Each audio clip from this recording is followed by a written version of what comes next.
జోగులాంబ గద్వాల జిల్లా అలంపూర్ శ్రీ జోగులాంబ ఆలయం ఈవో దీప్తిరెడ్డి పైన ఎస్సీ/ఎస్టీ అట్రాసిటీ కేసు నమోదైంది. శ్రీ జోగులాంబ బాలబ్రహ్మేశ్వర స్వామి ఆలయానికి కూరగాయల సరఫరా నిమిత్తం నిర్వహించిన వేలంపాటలో పాల్గొన్న ఓ దళిత మహిళ ఈవో దీప్తిరెడ్డి పైన కేసు పెట్టారు. వేలంపాటలో పాల్గొన్న తాను టెండర్ దక్కించుకున్నానని, అయితే తాను మాదిగ కులానికి చెందిన మహిళను కావడంతో టెండర్ రద్దు చేశారని, ఈ విషయాన్ని ఈవో దీప్తిరెడ్డి తనకు స్వయంగా చెప్పారని ఆరోపించారు.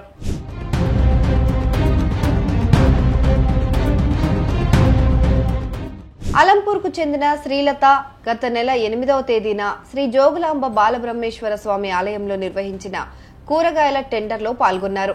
టెండర్లో పాల్గొనేందుకు ఆమె 10,000 రూపాయలు డిపాజిట్ కూడా చేశారు. అంతేకాదు ఈ టెండర్ను శ్రీలత దక్కించుకున్నారు. త్వరలో అప్రూవల్ లెటర్ పంపిస్తామని శ్రీలతకు ఈవో దీప్తిరెడ్డి చెప్పారు. అయితే ఆ తర్వాత తనను మీ కులమేంటని ఈవో దీప్తిరెడ్డి అడిగారని శ్రీలత చెప్తున్నారు. ఎస్సీ మాదిగా అని చెప్పడంతో 3 రోజుల తర్వాత కుల ధృవీకరణ పత్రం తీసుకురావాలని అడిగారట. తాను ఇచ్చానని శ్రీలత చెప్పారు.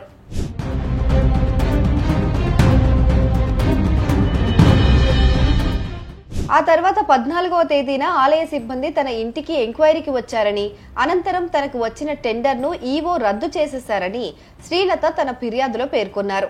మీరు తక్కువ కులస్తులు కాబట్టి మీకు ఆలయాల్లో హక్కు లేదని, తనను అవమానించారని, తనను తన భర్తను ఆఫీస్ నుంచి వెళ్లగొట్టారని శ్రీలత ఆరోపించారు. ఆమె ఫిర్యాదు మేరకు అలంపూర్ పోలీసులు ఎస్సీ/ఎస్టీ అట్రాసిటీ కేసు నమోదు చేశారు. ఈ కేసు నమోదు అనంతరం సోషల్ మీడియా, వాట్సాప్లలో ఈవో దీప్తిరెడ్డికి వ్యతిరేకంగా పోస్టులు, మెసేజ్లు పెడుతున్నారు.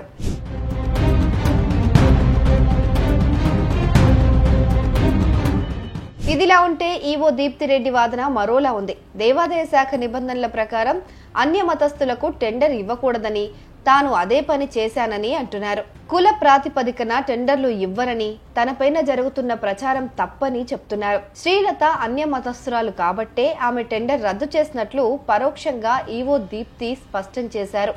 మరి ఈ కేసు ఎంత దూరం వెళ్తుందో వేచి చూడాలి. జోగులాంబ బాలబ్రహ్మేశ్వర స్వామి దేవస్థానంలో గత నెలలో వివిధ సప్లయర్స్ దానికోసం సంబంధించిన సీల్డ్ కమ్ బహిరంగ వేలంలో కొంతమంది వేలందారులు పాల్గొని ఉన్నారు. వీళ్ళు పాల్గొన్న వేలంలో టెండర్ షరతులను చదువుకొని వేలంలో పాల్గొనాలని చెప్పేసి మెన్షన్ చేసి ఉంది. సో ఆ టెండర్ కూరగాయలకు సంబంధించిన టెండర్ సప్లైకి సంబంధించి టెండర్ ఓపెన్ చేసినప్పుడు కొంతమంది వ్యక్తులు టెండర్లో పార్టిసిపేట్ చేయడం జరిగింది. దానిపైన ఒక వ్యక్తి టెండర్ షరతులకు అనుగుణంగా లేకుండా మించి ఉన్నట్టుగా మాకు కంప్లైంట్ రావడం జరిగింది. ఈ విషయంలో ఆ టెండర్ని హోల్డ్లో పెట్టి దానిపైన ఫర్దర్గా అది వాళ్ళు హిందూ మతస్థులు కాదనే కంప్లైంట్ మీద మేము ఫర్దర్గా రిపోర్ట్ తీసుకోవాలని చెప్పేసి ఆ టెండర్ని హోల్డ్లో పెట్టడం జరిగింది.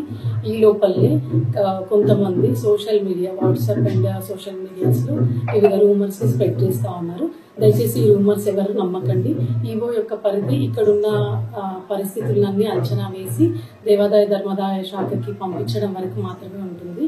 టెండర్ యొక్క ఫైనల్ అప్రూవల్ అనేది దేవాదాయ ధర్మాదాయ శాఖ కమిషనర్ అనుమతి ఉత్తర్వులకు లోబడి ఉంటుంది. కాబట్టి ఎటువంటి రూమర్స్ ని నమ్మకుండా ఆలయ ప్రతిష్టకి భంగం కలిగించకుండా ఏవైనా అనుమానాలు ఉంటే ఆలయ కార్యాలయంలో సంప్రదించాలని మరొకమారు విజ్ఞప్తి చేస్తున్నాను. దీప్తి ఒక ఎట్టి పరిస్థితుల్లో దేవాదాయ ధర్మాదాయ శాఖ నిర్వహించే టెండర్లు కులాన్ని ప్రాతిపదికగా చేసుకొని లేవు, మతాన్ని ప్రాతిపదికగా చేసుకుని అన్య మతస్థులు పాల్గొనొద్దు అని మాత్రమే మెన్షన్ చేస్తున్నాము. ఈ విషయాన్ని ప్రతి ఒక్కరు విచక్షణతో గమనించాలని మళ్ళీ కోరుతాం.